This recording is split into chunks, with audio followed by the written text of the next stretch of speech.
बौद्ध धर्म का पतन कैसे हुआ? इस्लाम मुस्लिम आक्रांताओं के आक्रमण की वजह से हुआ या ब्राह्मण धर्म को मानने वाले राजाओं के अत्याचार की वजह से हुआ, या इसके लिए दोनों कारण जिम्मेदार थे? क्या था मसला बौद्ध धर्म के पतन का? दोस्तों, रतनलाल बोल रहा हूं। काम की बात में आपका स्वागत है और पेश है अंबेडकरनामा।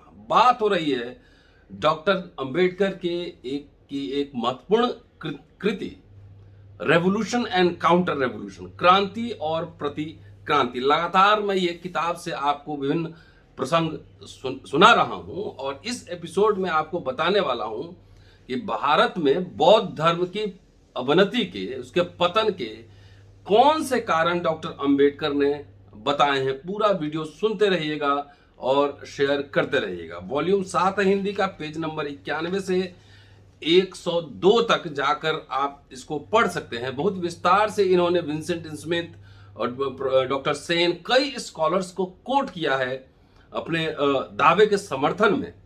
सारा डिटेल्स मैं नहीं दूंगा, लेकिन इसके जो सारांश हैं, जो कंक्लूजन है, वो मैं आपके सामने जरूर रखने वाला हूं। चलिए अब शुरू करते हैं। डॉक्टर अंबेडकर ने क्या लिखा है?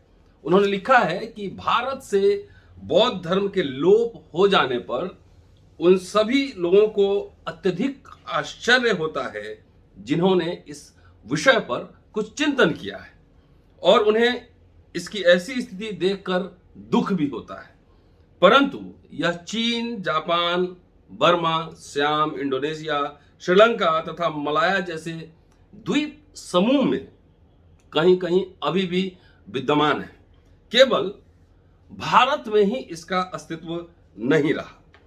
भारत में केवल इसका अस्तित्व ही नहीं समाप्त हुआ, बल्कि बुद्ध का नाम लेने वाला अधिकांश कोई हिंदू भी न रहा। अधिकांश हिंदुओं के दिमाग से बुद्ध का नाम निकल गया है। ऐसा कैसे हो गया? यह एक महत्वपूर्ण प्रश्न है और इस प्रश्न का कोई संतोषजनक उत्तर नहीं मिलता है। केवल यही बात नहीं है कि इसका लोप कैसे हुआ, एक बात यह भी है कि किसी व्यक्ति ने इसके संतोषजनक उत्तर ढूंढने का प्रयास भी नहीं किया। इस विषय पर विचार करते समय लोग एक महत्वपूर्ण अंतर को भूल जाते हैं, और वह अंतर है अवनति और पतन का, डिटोरिएशन और डिक्लाइन।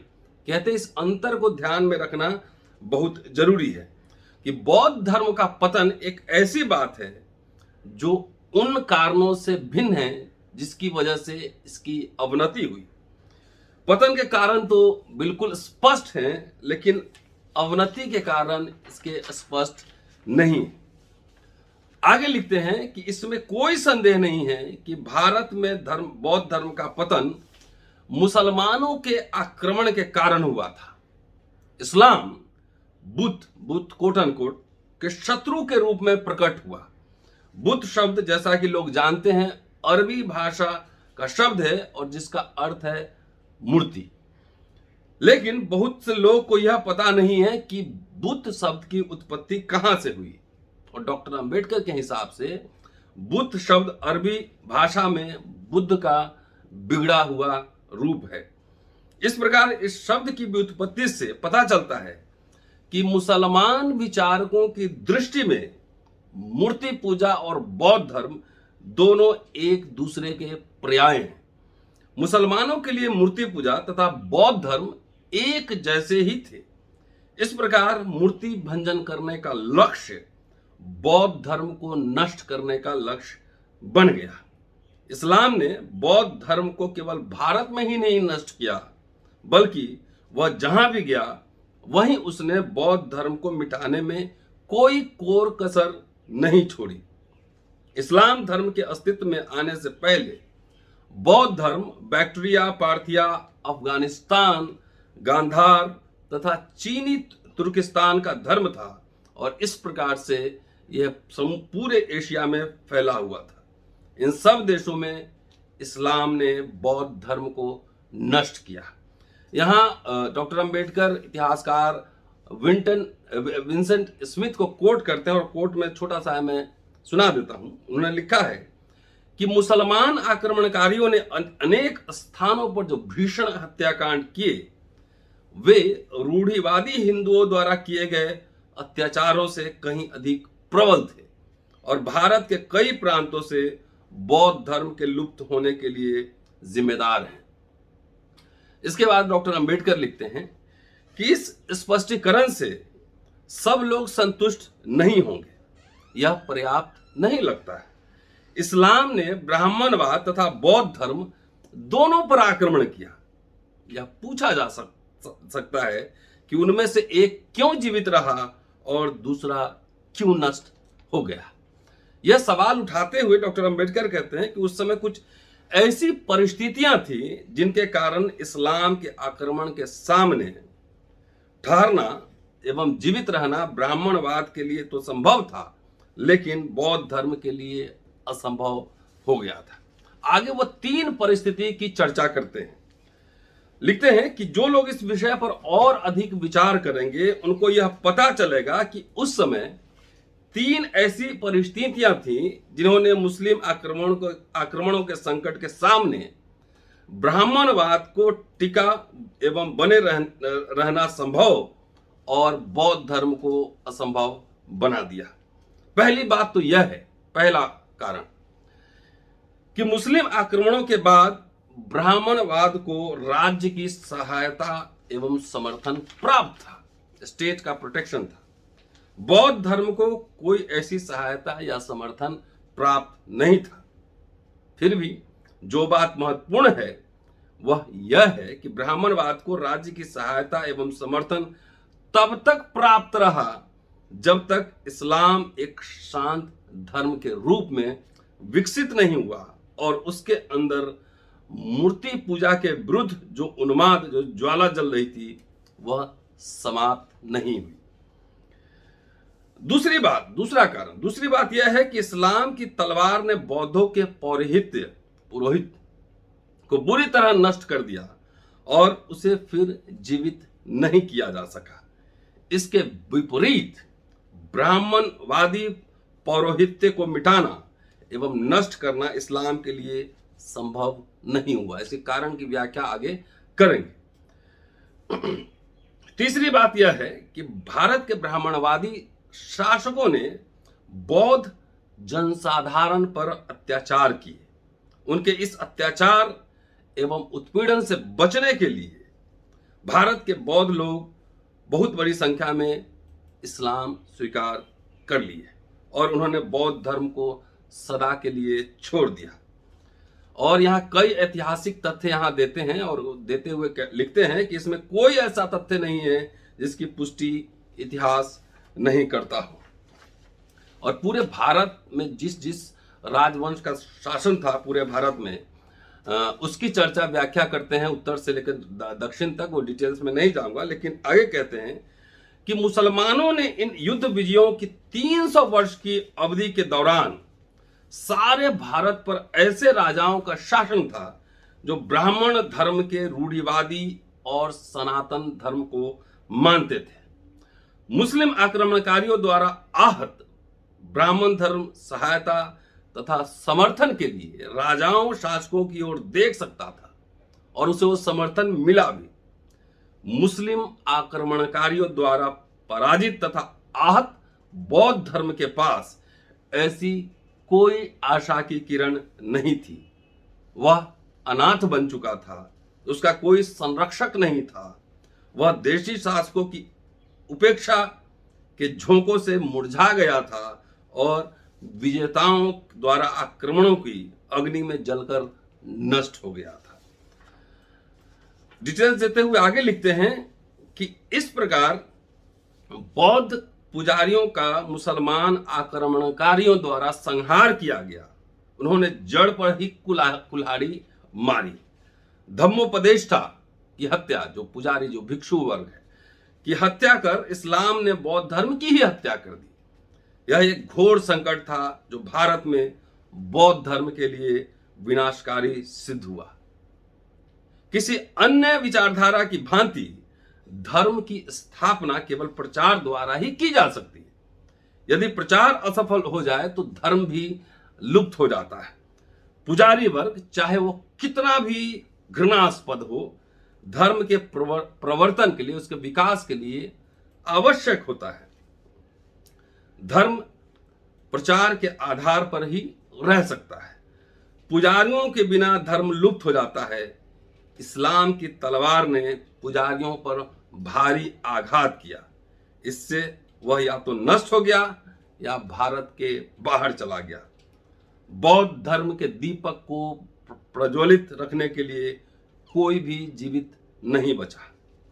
आगे लिखते हैं कि कहा जा सकता है कि वही बात ब्राह्मणवादी पौरोहित्य के संबंध में भी हुई होगी, उन पे ऊपर आक्रमण हुए होंगे। ऐसा होना संभव है, भले ही उस सीमा तक नहीं हो जैसा कि बौद्धों पर हुआ, परंतु यह अंतर इन दोनों धर्म के संगठन में रहा है और यह अंतर इतना बड़ा है कि इसी कारण ब्राह्मण धर्म तो मुसलमानों के आक्रमण के बाद भी बचा रहा, परंतु बौद्ध धर्म नहीं बच सका। ये अंतर पुरोहित वर्ग से संबंधित है।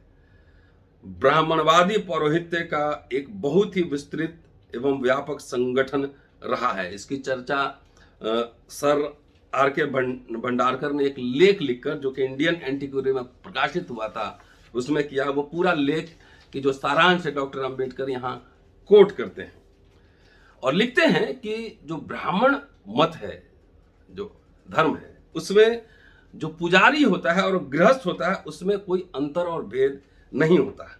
ब्राह्मण धर्म में दोनों ही पुरोहित हैं और एक गृहस्थ एक पुरोहित के रूप में अनुष्ठान करने के लिए किसी भिक्षु से किसी तरह कम सुपात्र नहीं होता, किसी पुरोहित से कम सुपात्र नहीं होता। कोई भी ब्राह्मण पुरोहित बन सकता है।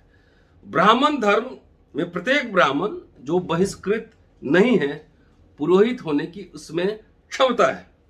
भिक्षु वास्तविक पुरोहित होता है और गृहस्थ संभावित पुरोहित। प्रत्येक ब्राह्मण पुरोहित बन सकता है। इसके अलावा ब्राह्मण के लिए एक पुरोहित या पुजारी के रूप में कार्य करने के लिए कोई प्रशिक्षण या दीक्षा की जरूरत नहीं होती। पुरोहित या पुजारी का कार्य करने के लिए उसकी इच्छा ही पर्याप्त है। इस प्रकार ब्राह्मण धर्म में पौरोहित्यिक कर्म कभी समाप्त नहीं हो सकता। कोई भी, चाहे पढ़ा लिखा हो चाहे नहीं हो, 4 मंत्र अगर याद है तो उस पर कोई बंदिश नहीं है, वो पुजारी बन सकता है। प्रत्येक ब्राह्मण पुरोहित हो सकता है और उसे आवश्यकता पड़ने पर इस कार्य में लगाया जा सकता है, लेकिन बौद्ध धर्म में यह संभव नहीं है। उपासक या धर्मनिष्ठा का कार्य करने से पहले उसको कुछ संस्कार दिए जाते हैं, ट्रेनिंग दिया जाता है। सब लोग भिक्षु नहीं बन सकता है, वो ट्रेनिंग से गुजरना पड़ता है। परंतु बौद्ध पुरोहितों के संहार के बाद यह अभिषेक, यह ट्रेनिंग देना बंद हो गया, असंभव हो गया, जिससे बौद्ध धर्मोपदेष्टा प्रचारक का अस्तित्व लगभग समाप्त हो गया। बौद्ध धर्मोपदेष्टा के अभाव को भरने के लिए प्रयास नहीं किया गया। वे जो भी प्रयास किया गया, जो भी थोड़ा बहुत प्रयास किया गया, वो निश्चित रूप से सर्वोत्तम नहीं थे। यहाँ इतिहासकार हर प्रसाद शास्त्री को कोट करते हैं। आगे लिखते हैं कि जो तैयार किए गए बौद्धों में जो धर्मोपदेष्टा को, उसके बारे में लिखते हैं कि स्पष्ट है कि नए बौद्ध पुरोहितों में न तो कोई गरिमा थी और न ही ज्ञानवान ही थे। ब्राह्मण पुरोहितों की तुलना में वे हीन थे, जो इनके प्रतिद्वंदी होते थे और जो विद्वान होते थे और उतने ही चतुर होते थे। ब्राह्मण धर्म विनाश के गर्त से डूबने से क्यों बच गया और बौद्ध धर्म क्यों नहीं बच सका, इसका कारण यह नहीं है कि बौद्ध धर्म की अपेक्षा ब्राह्मण धर्म में कोई श्रेष्ठता थी, कोई श्रेष्ठता अंतर नहीं थी। इसका कारण उसके पुरोहितों का विशिष्ट चरित्र रहा है। बौद्ध धर्म इसलिए समाप्त हुआ क्योंकि उसके पुरोहितों का वर्ग ही नष्ट हो गया और उसे फिर से जीवित रखना संभव नहीं था। यद्यपि ब्राह्मण धर्म पराजित हो गया था, परंतु वह पूरी तरह नष्ट नहीं हुआ था। प्रत्येक जीवित ब्राह्मण पुरोहित व पुजारी बन गया और उसने अपने पूर्वज के द्वारा के स्थान को ग्रहण कर लिया। इसमें कोई संदेह नहीं हो सकता कि बौद्ध धर्म के पतन का कारण बौद्ध लोगों द्वारा इस्लाम धर्म को स्वीकार कर लेना था। यहाँ पे प्रोफेसर सुरेंद्र नाथ एसेंस इनको कोट करते हैं, जो भारतीय इतिहास कांग्रेस, इंडियन हिस्ट्री कांग्रेस में उनका एक पेपर था और उसको पूरा कोट करते हैं। लंबा कोट है, आप जाकर इसको पढ़ सकते हैं। और कोट करते हुए लिखते हैं कि दुर्भाग्यवश उन कारणों का पता नहीं लगाया गया है जिन्होंने भारत के बौद्ध लोगों को इस्लाम के पक्ष में बौद्ध धर्म त्यागने के लिए बाध्य किया गया था। इसलिए यह कहना असंभव है कि ब्राह्मण राजाओं का अत्याचार इसके लिए कहां तक उत्तरदायी था, परंतु ऐसे संकेतों की कमी नहीं है जिनसे यह पता चलता है कि यही इसका प्रमुख कारण था। हमारे पास दो ऐसे राजाओं के निश्चित प्रमाण हैं जो बौद्ध लोगों पर अत्याचार एवं उत्पीड़न करते थे। उनमें पहला नाम मिहिर कुल का है, वह हुण था। उन्होंने भारत पर सन 455 के लगभग आक्रमण किया था। और यहाँ विंसेंट स्मिथ को कोट करते हैं, समस्त भारतीय परंपराएं मिहिर कुल को एक रक्त पिपासु, क्रूर व अत्याचारी शासक के रूप में चित्रित करती है। भारत के आतताई के रूप में इतिहासकारों ने हुनों के स्वभाव की यह विशेषता नोट की वे अत्यधिक क्रूर स्वभाव के थे। मिहिर कुल ने शांतिपूर्ण बौद्ध पंथ के विरुद्ध क्रूर शत्रुता दर्शाई। उसने स्तूपों तथा मठों को निष्ठुरता से नष्ट किया और वहां की सारी संपत्ति को लूट लिया। Vincent Smith. दूसरा राजा, अंबेडकर कह रहे हैं कि दूसरा राजा पूर्वी भारत का शशांक था। उसने 7वीं शताब्दी के प्रथम दशक में लगभग शासन किया। उसके बारे में विंसेंट स्मिथ क्या लिखते हैं? विंसेंट स्मिथ को कोट करते हैं डॉक्टर अंबेडकर, लिखते हैं, वह शिव का उपासक था और बौद्ध धर्म से घृणा करता था। उसने बौद्ध धर्म का उन्मूलन करने का हर संभव प्रयास किया। एक जनश्रुति के अनुसार उसने बोध गया में पवित्र बोधि वृक्ष को जड़ से खुदवाकर उसे जलवा दिया, जिस पर अशोक की अत्यधिक भक्ति और श्रद्धा थी। उसने पाटलिपुत्र में उस पत्थर को भी तोड़ दिया जिस पर बुद्ध के पदचिन्ह अंकित थे। उसने मठों एवं आश्रमों को नष्ट कर दिया, भिक्षुओं को तितर बितर कर दिया। उसने इनका पीछा नेपाल की तराइयों तक किया। अनकोट। ये विंसेंट स्मिथ की बात है। और अंबेडकर आगे लिखते हैं कि 7वीं शताब्दी भारत में धार्मिक अत्याचार एवं उत्पीड़न की शताब्दी प्रतीत होती है। जब मुस्लिम आक्रमण होने लगे तब हमें सिंध का उदाहरण मिलता है, जहां पर उत्पीड़न व अत्याचार ही निसंदेह बौद्ध धर्म के पतन का कारण बना। यह अत्याचार एवं उत्पीड़न मुसलमानों के आक्रमण तक जारी रहा। इसका मतलब है कि मुसलमान आक्रमण से पहले अत्याचार बौद्धों पर हो रहे थे। इसका अनुमान इस तथ्य से भी लग सकता है कि उत्तरी भारत में राजा या तो ब्राह्मण थे या राजपूत, ये दोनों ही बौद्ध धर्म के विरोधी थे।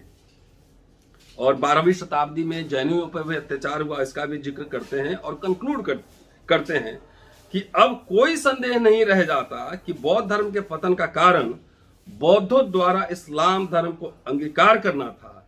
यह मार्ग उन्होंने ब्राह्मणवाद के अत्याचार व क्रूरता से बचने के लिए अपनाया था। यद्यपि प्रमाण इस निष्कर्ष की पुष्टि नहीं करते, पर कम से कम इसकी संभावना अवश्य दर्शाते हैं।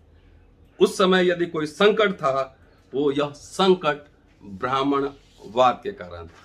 शुक्रिया दोस्तों। आगे मैं आपको पुष्यमित्र सूक्त का एपिसोड बताने वाला हूं कि ब्राह्मणवाद की विजय, ब्राह्मणवाद क्रांति किसे कहते हैं, डॉक्टर अंबेडकर क्या कह रहे हैं, वो बताने वाला हूं। कई सीरीज में सुनते रहिए और शेयर करते रहिए। शुक्रिया। जय भीम।